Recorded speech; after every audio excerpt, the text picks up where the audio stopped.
The grave of a listener Abner is in the depth of the earth, without fear, without concern. A commander of hosts was he, so long as his time lasted.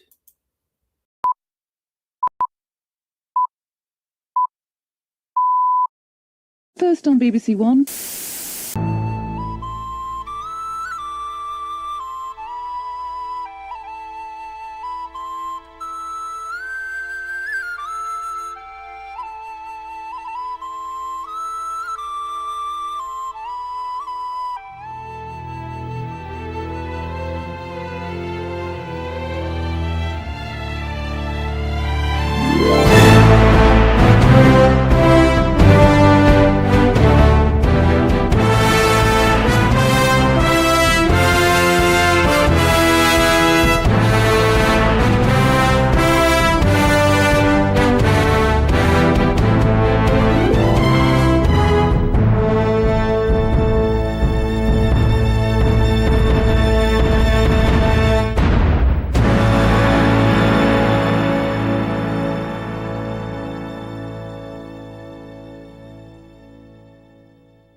Good evening, everyone, and welcome to episode 60, that's twice my age, of the History CV of Britain. I'm your host, Paul, and in this evening's show, we're going to, almost forgot to sort this out, we're going to be having a good look at this book, Where Jesus is Buried, by Wilson and Blackett. I haven't reversed the image, have I? Oh, well, never mind.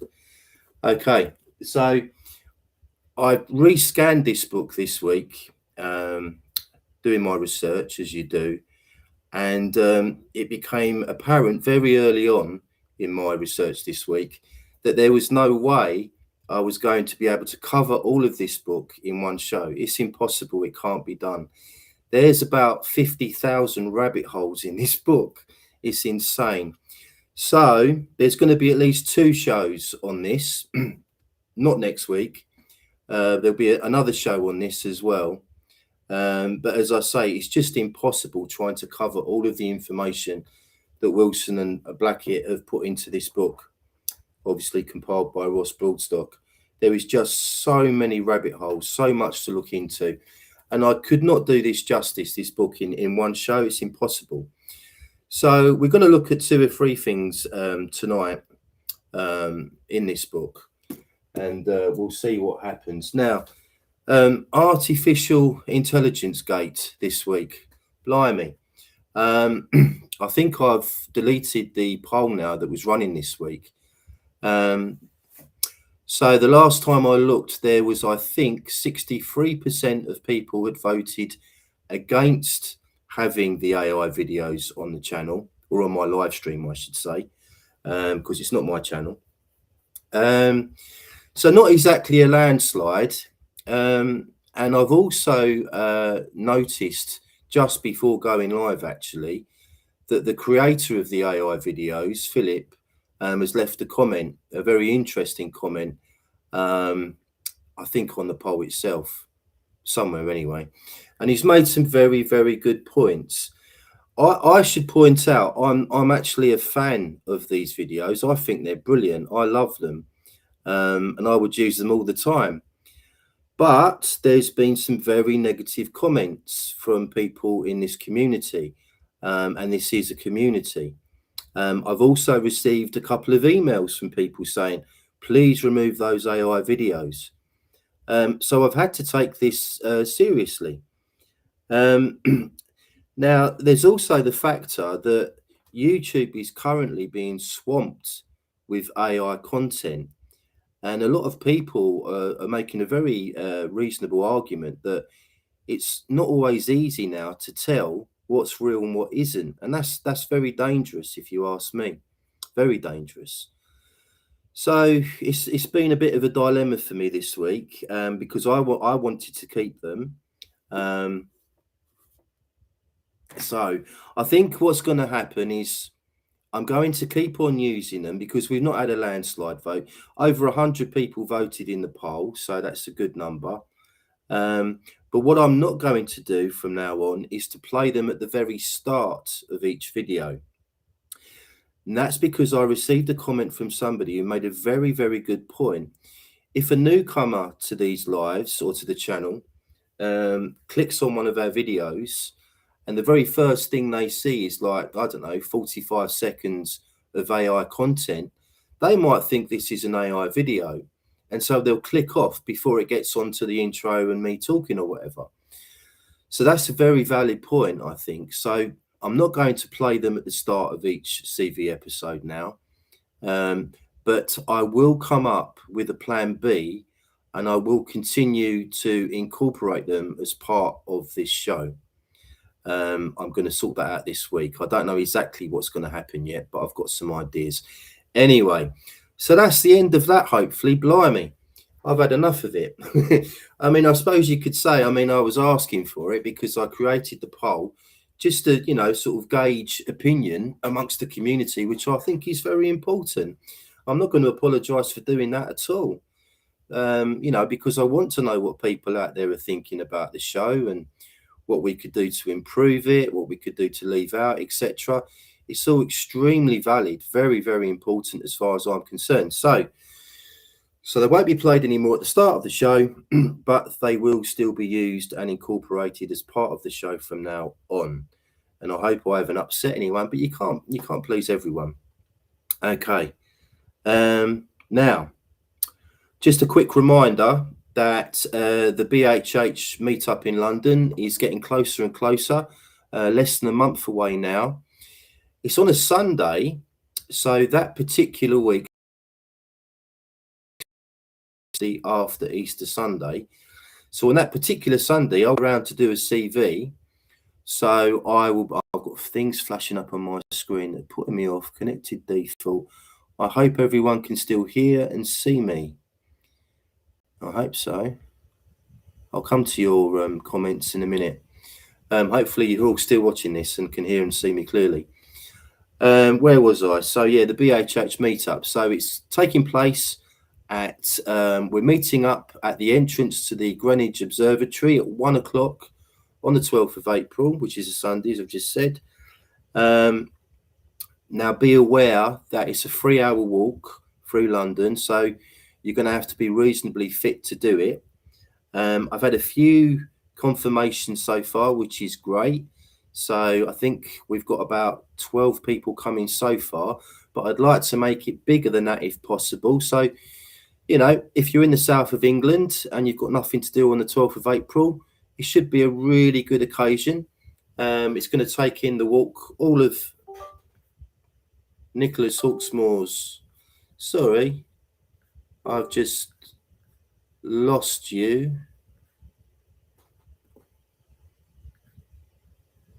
That's interesting.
need the chat.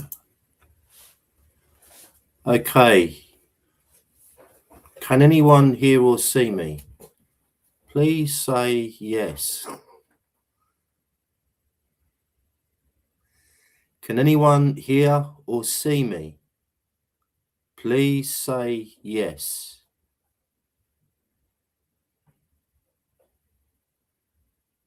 Hello? Is anyone out there? We see you. Can you hear me? Can you hear me? Thank God for that. I'm not even going to bother trying to tell you what just happened because you wouldn't believe me. You would not believe me. There is no explanation for that whatsoever. It's the strangest thing. My camera, thank you everyone, my camera just switched off and then it wouldn't come back on. We can hear and see you. Proceed. Yeah, get on with it, says John. Quite right too. I just absolutely, that was so weird. I'm on an old laptop now, and the sound and picture quality might not be very good, and I apologize for that, but just very strange. What that cannot be explained with technology, what just happened. So anyway, I'll carry on. And where was I? That's the question. Cannot remember. Okay, I was talking about the BHH meetup. So I think I'll draw that on with the show. I think so, Marshall. I think you're right, because there's no explanation for that at all. I was on a brand new laptop, a very good one as well, with excellent streaming facilities, and that was weird. That's all I can say. Right, anyway, so keeping it together. Let's continue. Right, so last thing on that was Rob Shaw will be taking us on that walk, and he will be my guest next week when hopefully my computer software will behave itself. The video is mirror flipped. Now I'm being told by Nimble Horse. Okay, I'll just have to proceed and we'll just have to get on with it. I had tabs open with lots of information to share with you that I've now lost. So I'm going to have to try and get some of that back at least. Unbelievable. I've never seen a computer do that before. Right, okay. Anyway, so getting back, hopefully, to where Jesus is buried. And the first section I want to look at on this is the Essenes. So the Essenes is chapter 1, quite a large chapter in this book, and it's very pertinent to this story. So just in case anyone doesn't know, the Essenes were a Judaic sect in and around the Holy Land at the time of Jesus, as you will see anyway. So I'm just going to put something on screen. Hopefully that will work. Let's see. Hey, yes, okay, good. So and Blackett and also Josephus Flavius put together a very good argument for Jesus being a member of the Essene sect. So, and they are as follows. They all wore white garments, which is very, very true. They did. Jesus, of course, famously wore a white garment, as did all the Essenes. They laid down the laws for Christianity. Well, the Essene laws are very, very similar to what Jesus preached and talked about. So we can tick that one off as well, as far as I'm concerned. The Essenes had a complete indifference to wealth and worldly riches. This is also very, very true. And this is also very true of the early Christians. The Essenes believed in an immortal soul, and they believed in heaven and hell, as obviously did Jesus. Interestingly, I learned something about the Sadducees. I think it was the Sadducees, who were like the gentry class, if you like, the Jewish aristocrats, and they were atheists. They didn't believe in the immortal soul, which really surprised me. So there you go. Anyway, so the Essenes believed in the immortal soul and heaven and hell. Now, they also believed in the concept of martyrdom and not submitting to torture. So again, that really is a reflection of the passion of Christ. And perhaps most startlingly, the Essene period of training was 3 years. And that was the same period of time as Jesus's mission, of course. So now I think you'll agree. Is that going to leave my screen? Yes, it is. Good. Okay, I think you'll agree that those are very good arguments. But, and there is a but, and there should be a but, you know, because we should be able to ask questions. We shouldn't just be like, you know, nodding dogs. There's some very good arguments there, but my one argument against that idea would be, and I think it's a very valid one, that Jesus was almost certainly a king. He was from a very wealthy family. And so would a king give up all his, you know, worldly riches to join what was essentially a communistic sect, if you like, you know? Well, there was something, I'm going to have to set this up now because I've lost it due to that bizarre thing that just happened. Oops. So bear with me a second. I'm just going to queue something up. I won't be too fussy about that. Right, so that's queuing up now. So I'll quit. Camera's still working, and I will attempt to share screen and show you something that I think is very pertinent to all this. Bear with me a moment, and let's try and get this working for you. Right, hopefully now I'll just double check. It should be appearing on my screen any moment. With a bit of luck. Let's have a look.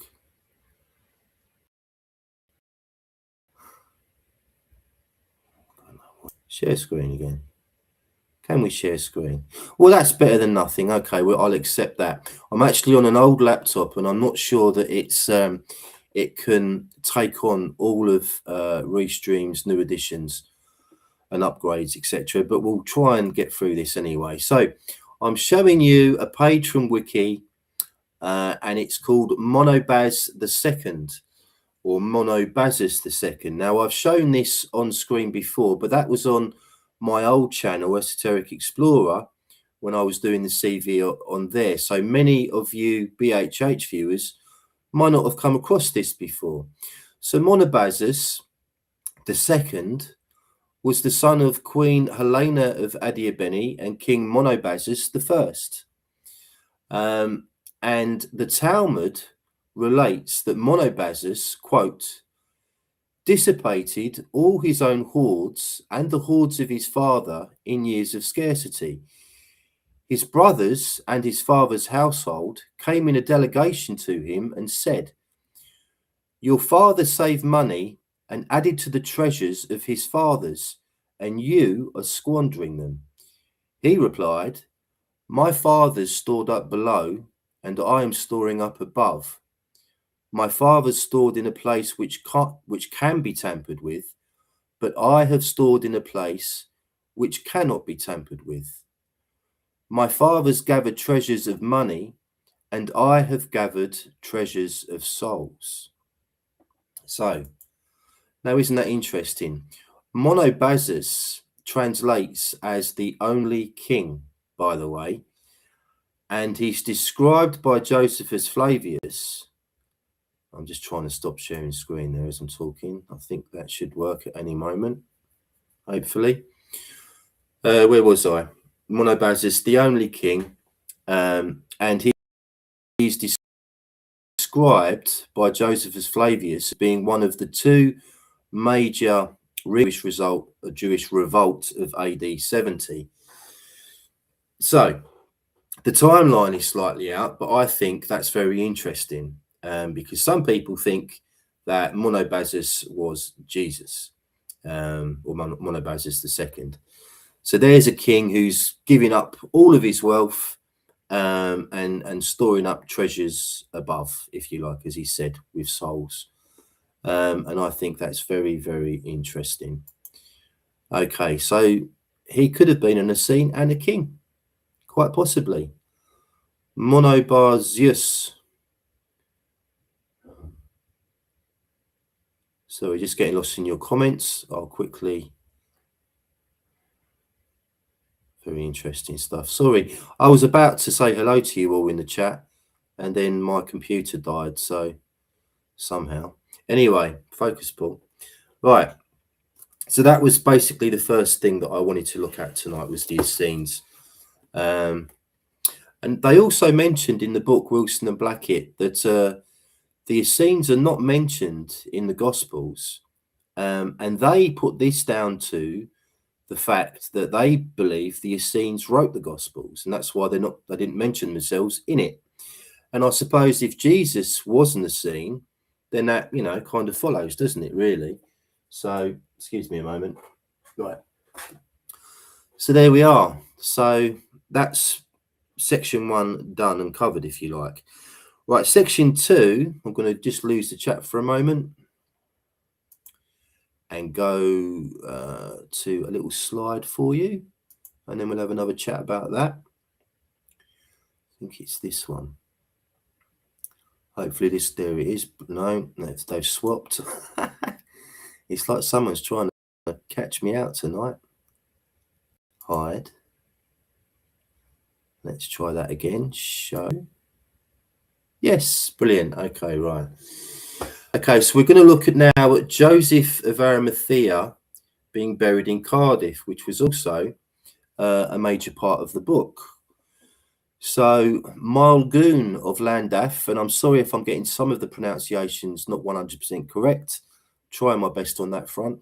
Maelgwn of Llandaff recorded the place of the grave of Joseph of Arimathea, stroke St. Illid, and that's in Bute Park in Cardiff, and there's a black and white picture of the grave in the book, but I couldn't find one online to show you, unfortunately.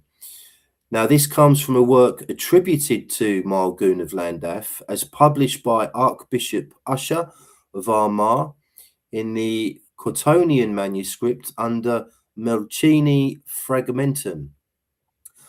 And also, in the church itself, there's a large tomb slab located at the front of the altar in the eastern end of the church, and it has a text on it that says that the body of Essenes, which Alan Wilson says translates as Joseph, the Bishop of Bethlehem, was brought here in 1318.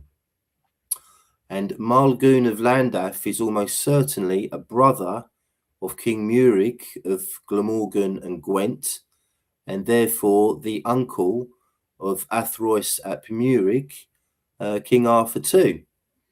So isn't that interesting that, quite clearly the family of Arthur were well aware of all this incredible history that took place in the 1st century.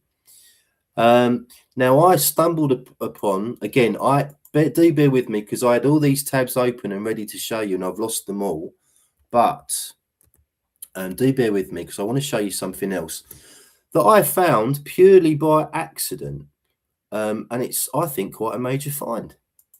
So bear with me because I'm going to share screen in a moment. It's going to be a little bit slow tonight, unfortunately, because I'm on an old laptop now.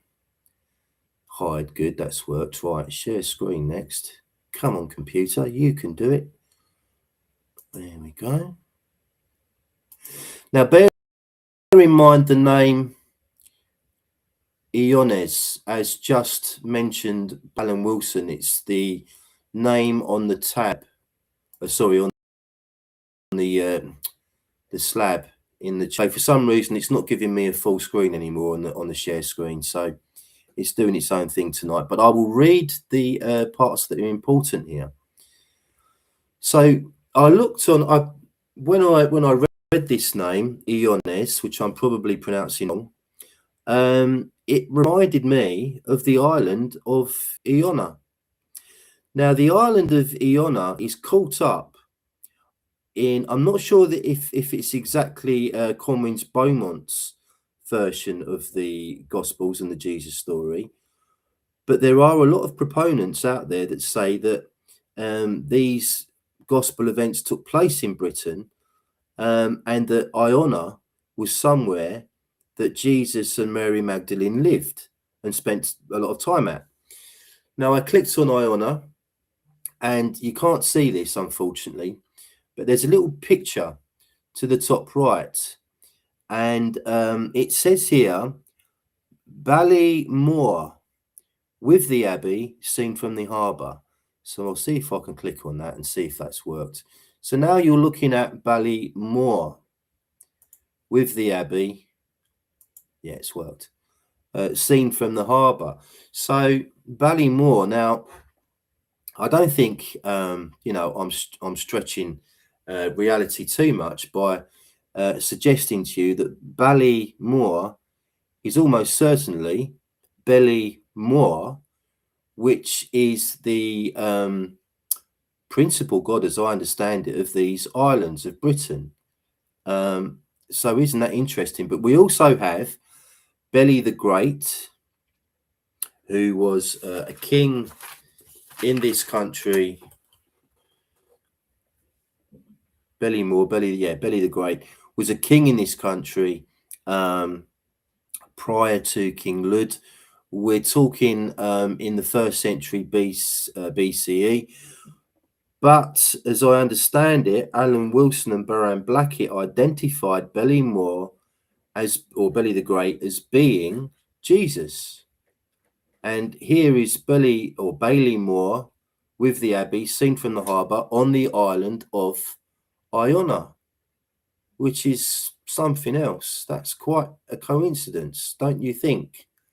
Right, before I go any further, I'm going to get rid of that now and hopefully I'll be back on your screens. That's going to disappear in a minute. If you can still see that black square, it's all very odd. I'm going to have a quick look in the chat and catch up with you in the chat, because I've not said any hellos today, and I'd like to know your thoughts on all this so far, because it's quite astonishing. I think it's very interesting, that island and Ballymore. Anyway, right, so I'm a bit dishevelled. You can't blame me after that. Dear oh dear, and I do think it was anti-truth gremlins, because there's just no way anything could have. This was a brand new computer. Well, anyway, so there's loads of comments. Right, Merlin's boy is with us. Good to see you, Merlin's boy. Hugh Evans, Stephen Lashbrook. Okay, I'm working my way through your book, Stephen. It shouldn't be too much longer now. Look out for a video this week on the BHH channel. That will be chapter 3 of this book, Wilson and Blackett, where Jesus is buried. And chapter 3 is called Celtic Fairy Tales. So John of Tadley will like that one. Celtic Fairy Tales. I don't want to distract myself too much, but I think it's true that there was no mention of this word Celtic, Celtic, until the beginning of the 18th century. But I came across in the Holinshed's Chronicles, which I think was published in 1577. Marshall will know if I'm right or wrong about that. The word Celtoid is used, and it's used to describe the people of Britain a very long time ago. Celtoid was spelled Keltoid. So that's a bit odd, isn't it? So is Celtoid and Celtic the same thing? If anyone has any thoughts or knowledge on that, please do let me know.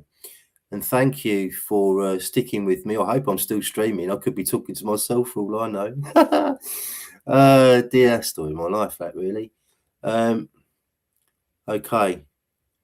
So we've got Gary Peters. Good to see you, Gary. Welcome. Nimble Horse is with us. Who else we got here? Mark Manning is with us. Good. This is a funny comment from Mark. Living here, 1972, another new name. welcome.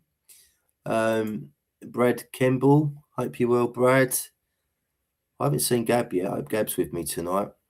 We like a bit of Jesus stuff because we became friends online after watching a lot of Ralph Ellis videos back in the day and going into battle for Ralph. By the way, I believe Jesus, and I don't want to offend any Christians out there. You know, I've got no problem with Christianity at all. No problem with Christians. I've got Christian friends, Christians in my family. But I personally believe that Jesus is a composite character. In other words, whether it was the Council of Nicaea in 325 AD or wherever it was, you know, they decided on this Jesus character and they took parts of this character, you know, the maybe the gospel Jesus, and they took part of the Edessan Monobazus, who was one of the main leaders and was crucified as a result of the Jewish revolt AD 70, and they took some of Mithras and they took some of Horus, and they've all melded it and put it into this one character. That's what I've believed for a long time, and there's nothing that's persuaded me otherwise recently. And this is a great book, and there's some fantastic research in it. Oh, look, it's the right way around now. And one of the Jesus characters, if you like, may very well have come to Wales. They make some very good arguments that I'll cover in a future episode. So there we are. Anyway, so yeah, we were talking about this church in Cardiff, Llandaff Cathedral. I believe the grave of Joseph of Arimathea is about a mile out from the cathedral. Has anyone who's watching this been there and seen the grave for themselves? I would love to know if anyone is out there, and if anyone has any knowledge on this that I haven't already shared, because I'd be very interested. King Edward II visited that church on multiple occasions. He was very, very interested in this church, and I think that also speaks volumes. So anyway, so let me just catch up with myself briefly. Apologies for this.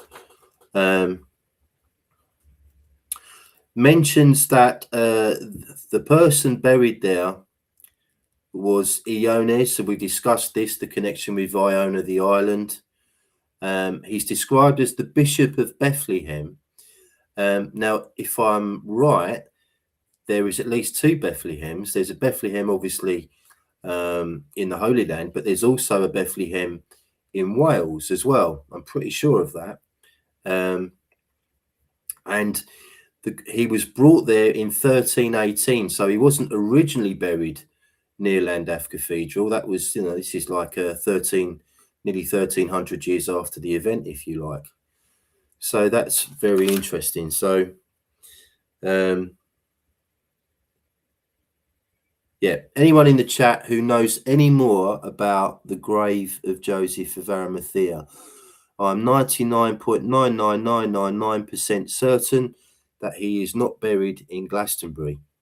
Of course, the Glastonbury Abbey was founded in 940 AD. Excuse me. A very, very long time after Josephus was in this country, so there is no real connection. They may have gone to Glastonbury they may have visited there. That's very plausible, but I really don't think Glastonbury is connected to the Holy Family coming to this country at all. I did for a long time, but not anymore.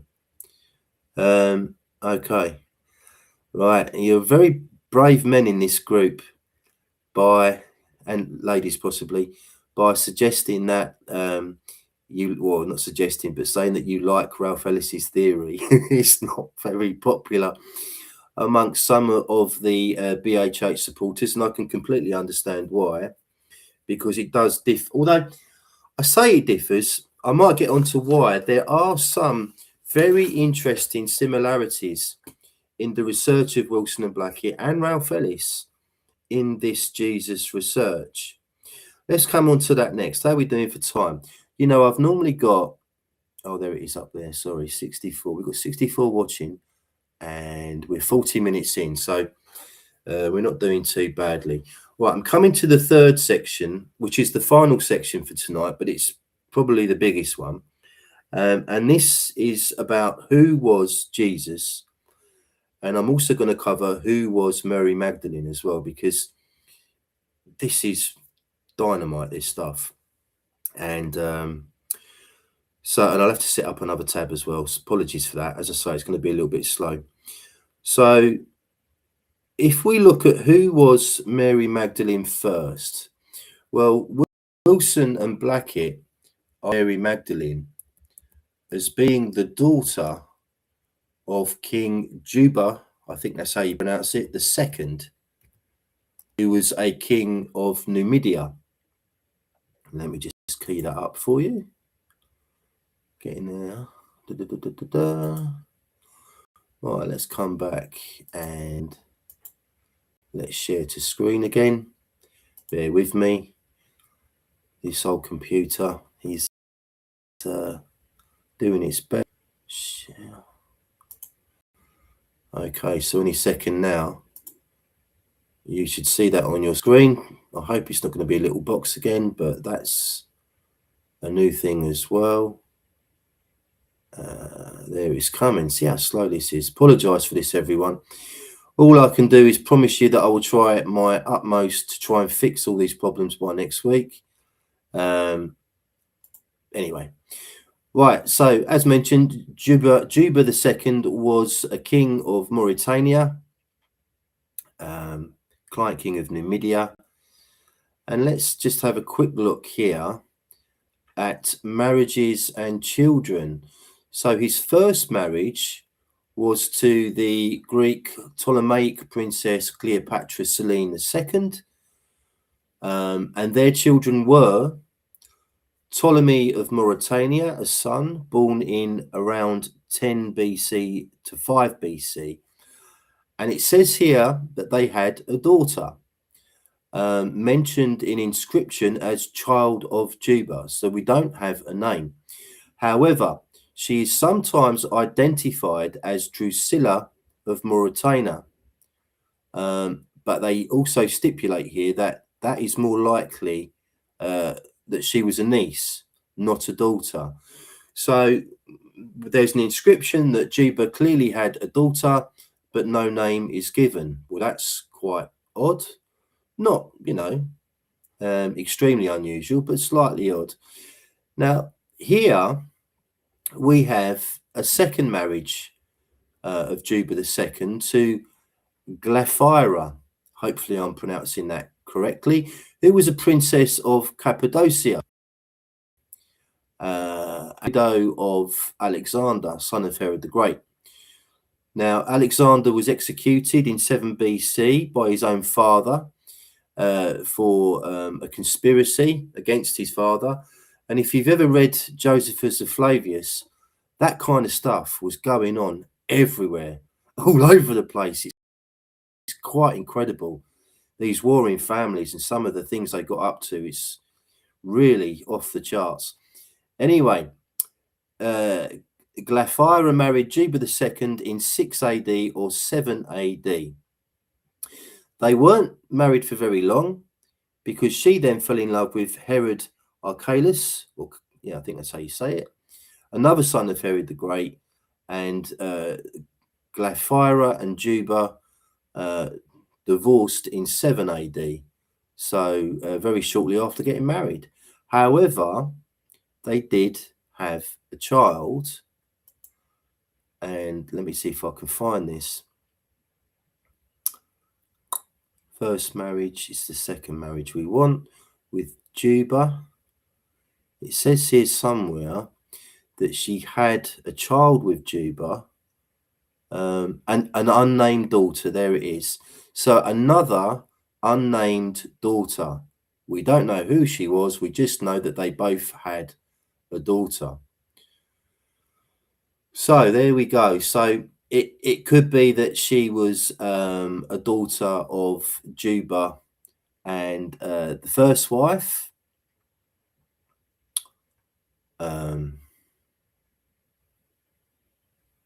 Cleopatra Selene II, or it could be possible that Glyphira or Glaphyra was the mother of the daughter.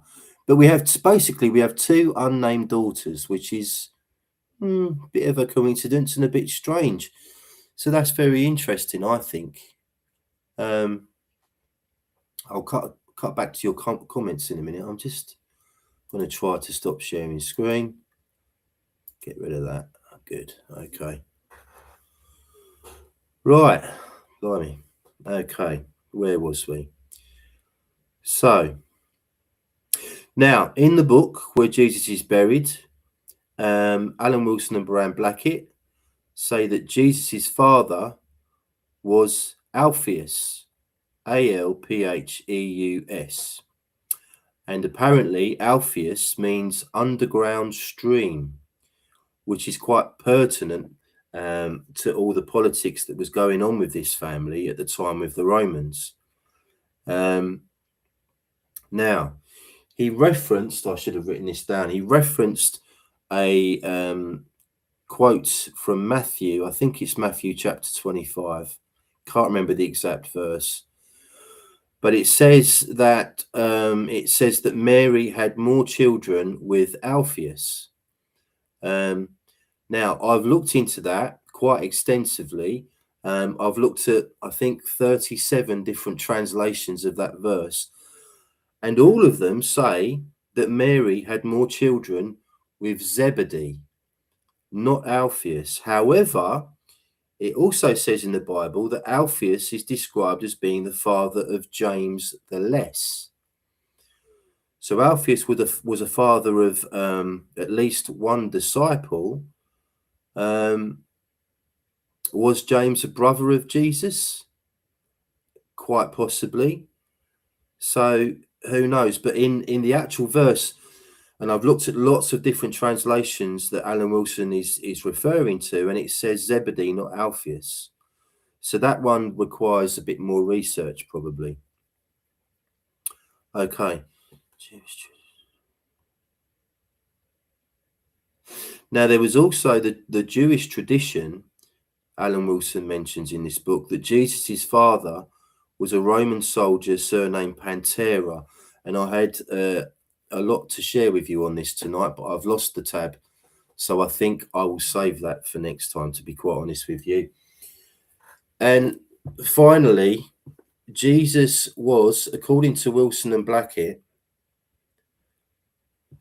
the British King Ballymore. Again, that goes back to the island of Iona. In Luke 3:23, we are told that the grandfather of Jesus was named as Heli, and many writers have seen this as Belly. This certainly places a Heli or Belly into the correct family, genealogical and chronological time slot to be a grandfather of Jesus the Nazarene. But they seem to be saying that Ballymore was Jesus. Now, I come from the R.W. Morgan school of thinking on this. And so Morgan places Ballymore back into the 1st century BCE. So as far as I understand it, the timeline doesn't quite fit with that. I've heard Edmund Marriage say that Jesus was Cymbeline, and Cymbeline, I believe, was the grandson of Ballymore from memory. May even have been the great-grandson. Lud, so we have Ballymore, Lud, Tenevantius, Cymbeline, I think. Anyway, either a grandson or a great-grandson. So that was it. I had more to show you, obviously, but I've lost loads of my stuff tonight because of my computer acting extremely strangely a little while ago. So I'm just going to finish up tonight by pouring through your comments and having a chat with you. It's been loads of comments, which is really nice. And I can only really apologise for the hiccups tonight and the substantial hiccups. What's this? Sue Evans. Monobaz means mono equal moonbaz equal royal. Well, as I understand it, mono means only and baz means king or royal. So it's usually translated, that name in these circles, as meaning only king. So it was Monobaz the second that I showed you earlier on Wiki. So yeah, might be interesting to get a Welsh breakdown on that name as well. Okay, just flicking through here.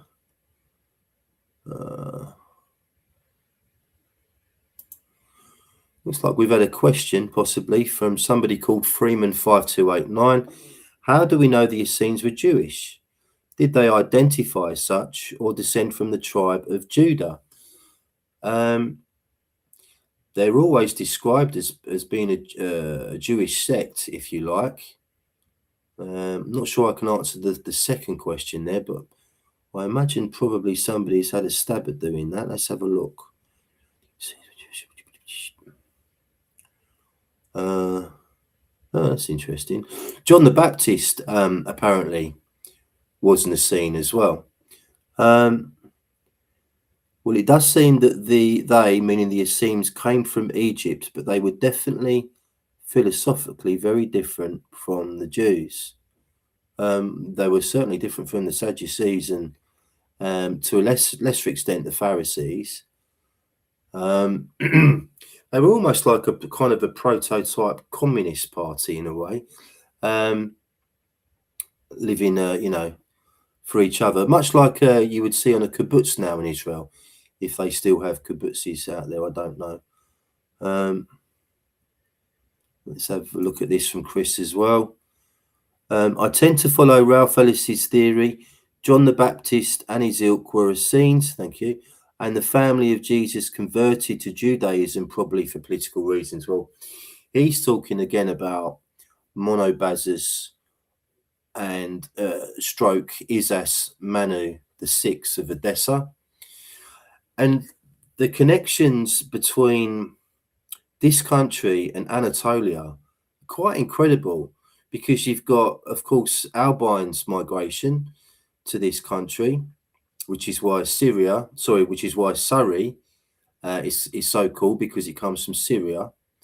You have Brutus's migration to this country, and possibly if Jesus was from that part of the world, i.e. Edessa, then you have another, not really a migration, but another major figure in history ending up in this country, and probably in Wales, which is quite incredible.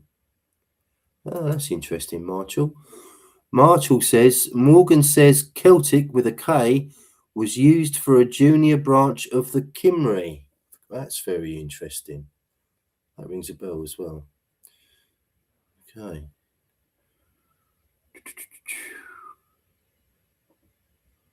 Scrolling through your comments. Who was that? There was a tribe of people also based in that part of the world that were referred to as Celts. The name begins with an L and I've forgotten it. It's really annoying me. There was a tribe somewhere in the area of Anatolia beginning with an L. It'll come to me in a minute. That was sometimes described as being Celts.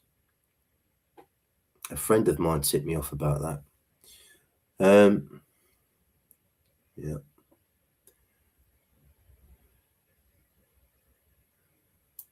No, that's interesting. Look. Smith is Welsh, and the Welsh are Trojans, grandsons of Judah. There you go. I'll settle for that. Brilliant. My great-grandfather was from Cardiff. He was Welsh. I've got an Irish great-grandmother from Cork, and my mother's family are Allans, but that's spelled the Scottish way, Allan.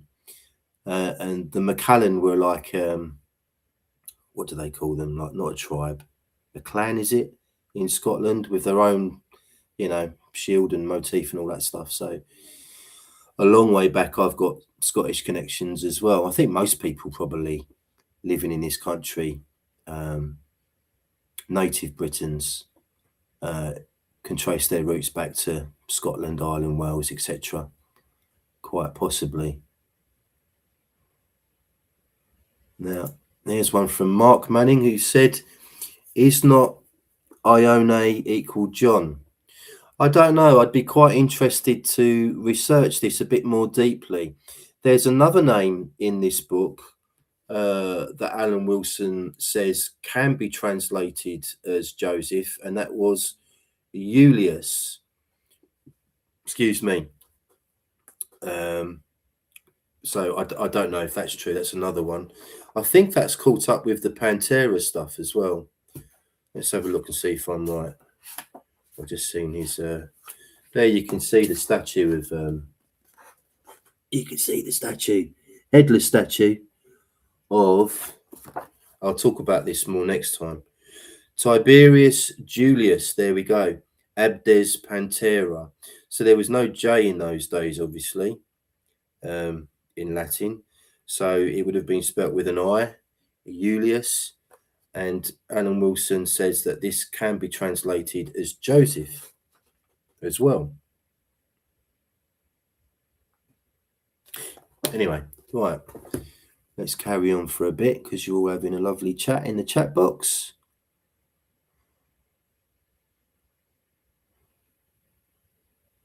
That's interesting. This is from Marshall. Marshall says, I've been to Priddy, where they say something is certain as sure as our Lord was at Priddy. Wow. That sort of local testimony can be vital evidence. I think so. It should be part of the conversation, definitely. All these old traditions. What's that one about Joseph of Arimathea in Cornwall, in Lou? That's very that's still said to this day. If you don't shave or get your hair cut, you'll look like Joseph. You'll end up looking like Joseph or Josephus. Joseph of Arimathea. So, I mean, where do these things come from? Nobody can trace that tradition back. I'm not saying that I believe Jesus came here as a boy. I'm open to the idea, but I don't, there's really virtually nothing on that in terms of history or archaeology or anything like that. Other than there are these crosses apparently in Wales. Let me know if I'm right in the chat box, of what appears to be like a boy crucified. So the idea is that, if these crucifixes with boys on in Wales, that's depicting boy Jesus, if you like, the boy that came to this country with his uncle Joseph. Another interesting thing that they don't unfortunately elaborate on is the fact that they do not believe, Wilson and Blackett do not believe that Joseph of Arimathea was a tin trader. They don't believe that. But I'm pretty sure, because I've read that in a couple of places now, one in this book, and there's a document on the National CV of Britain where they state that as well. But they don't elaborate, which is really annoying because they don't give any reason, as far as I remember. Perhaps if you're with us, Monica, you might know the answer to this one. Why they think he wasn't a tin trader. He was clearly a wealthy man because he was in the Sanhedrin. So you had to be very wealthy, a landowner, to be part of that particular club. It's an interesting question. I couldn't possibly answer. Wasn't Pythagoras an Essene? Wow, that's the first I've heard of it. Not saying you're wrong, Chris, but I've not come across that idea before.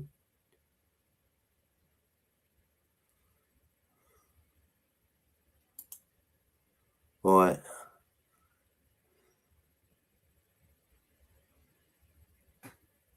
Okay, so Marshall is saying to Adam here, and there's a British king, Heli. Interesting spelling of that name, Marshall. Hely, not I. at roughly the right time for Mary's father. Okay, it is quite extraordinary that Heli is mentioned. I think he's in the gospel, isn't he, when they show Jesus and his descendants all the way up to David and beyond. And Heli is mentioned as either the father or the grandfather, I think. It is an interesting name, definitely, when you consider Belly the Great of this country. Luvians, well done, Meg. Aren't you clever? She's clever. Luvians, that's right. They were described as being Celts. A friend of mine, Larissa, told me that she had a really good book on all the tribes of the world, basically. And Luvians, and I can't remember exactly, but if it wasn't Anatolia, it was somewhere very close. And they were described as being Celts by some. Yeah, so that's also very, very interesting.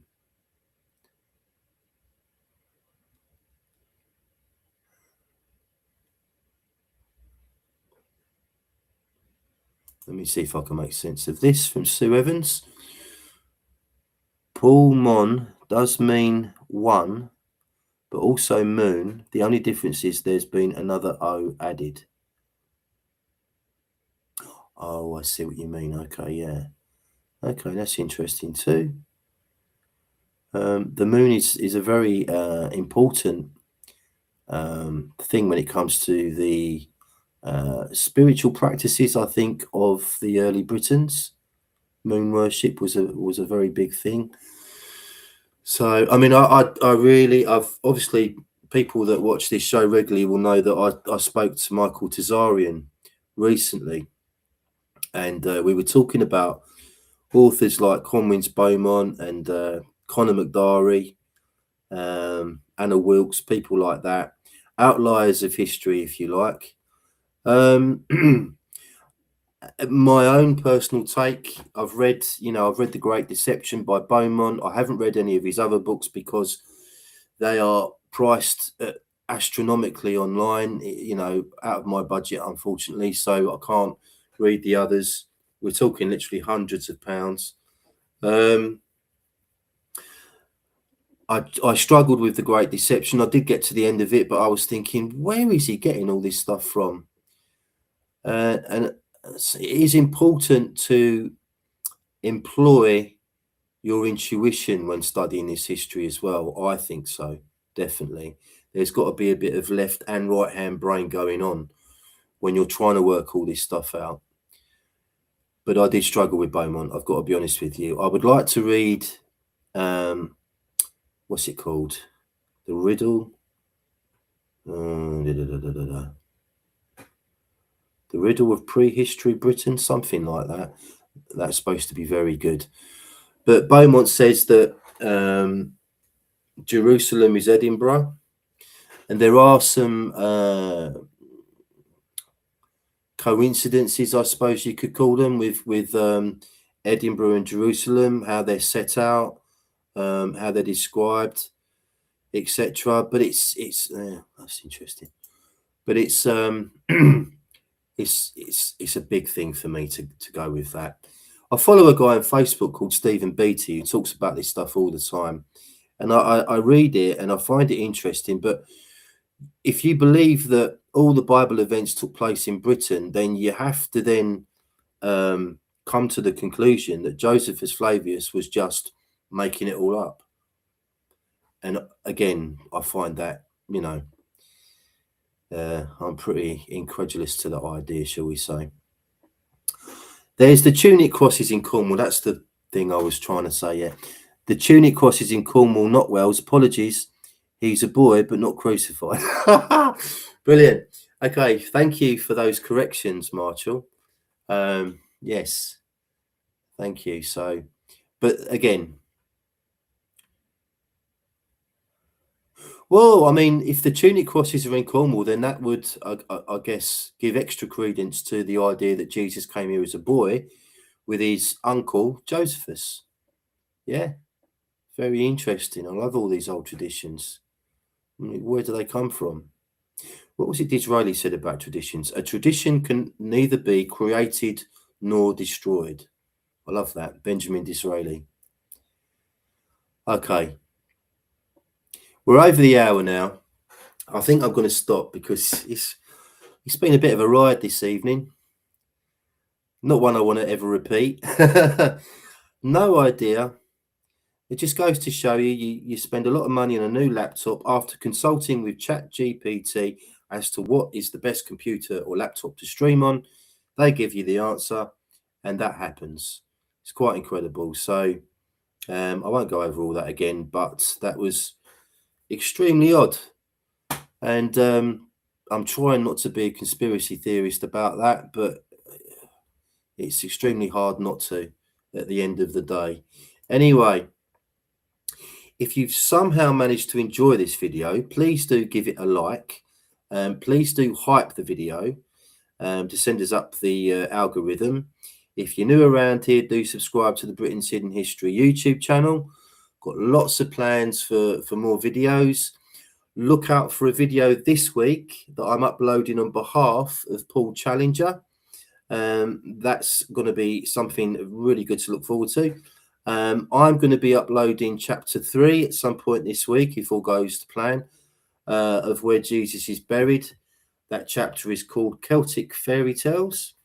Again, in this book, there's a lot of topics, different topics covered.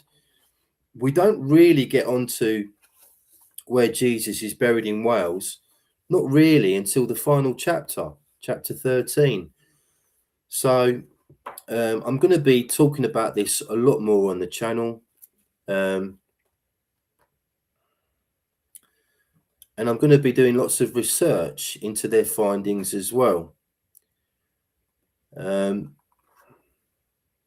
leave that there. I'm not going to say any more on that. I will say one thing about this. It's brilliant. Alan Wilson was an incredible historian with an incredible amount of knowledge. I wish I'd got the opportunity to meet him and to speak with him and to ask him questions. But am I going to just blindly go along with everything he says without looking into it? No, because that is not how history is done. Any historian, whoever they are, their work needs to be critiqued.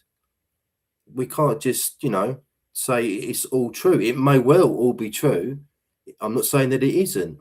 I'm just saying that I want to take a deep dive into this stuff and to see if